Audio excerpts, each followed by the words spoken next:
I'm Björn Geldov. We're in the PinchukArtCentre in Kiev, in Ukraine, and I'm the Deputy Artistic Director and curator of this wonderful exhibition through which we'll go now, China, China, in between individuality and collective.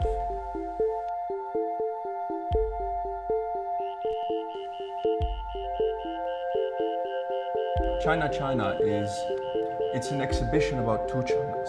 It's an exhibition about the China of the past, the China of the present, and more importantly, questions for the future. And with this exhibition, we try to go into a theme which is touching not only Chinese reality and Chinese society, but which is a global question, namely the tension that we have today between individuality and the collective. And this is as a central theme present within Chinese art already for a very long time. The question itself goes back to Confucianism. So for us it was natural when visiting China, when looking into the art scene, to discover this as a central theme. And as we are in Ukraine, which has in a way a common history with China, we thought it was essential to make this kind of exhibition with that theme here in Ukraine, in the center in Kiev.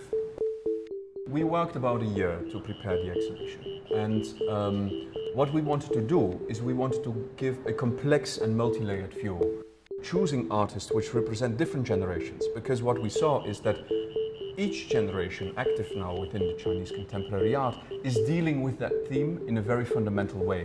But the way that they deal with it is different.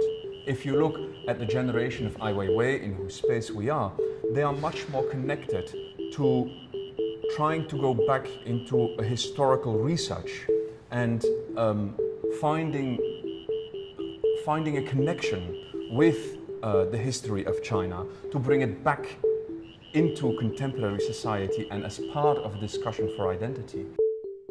While if you look at a younger generation, they are much more looking forward, trying to develop things which are not necessarily connected to historical China, but which are connected to questions that we all face today of connectivity, of the internet, of a globalized society. The theme individuality and collective is an ancient theme. It is a theme that stands at the core of every society, because it is about the balance. How much can you develop and emancipate an individual, and how much do you have to protect the collective? Now, if you think about this from the Western point of view, we have chosen quite radically for the individuality. In China, there was another choice. It was a choice for the collective. Something, as I already mentioned, started with Confucianism. So it was logical to go to that question from the Chinese point of view, because we in the West, we can learn of it, we can discover things. It is not good or bad. It is not that the Chinese artists are taking a strong position, which is a party line or opposed to a party line.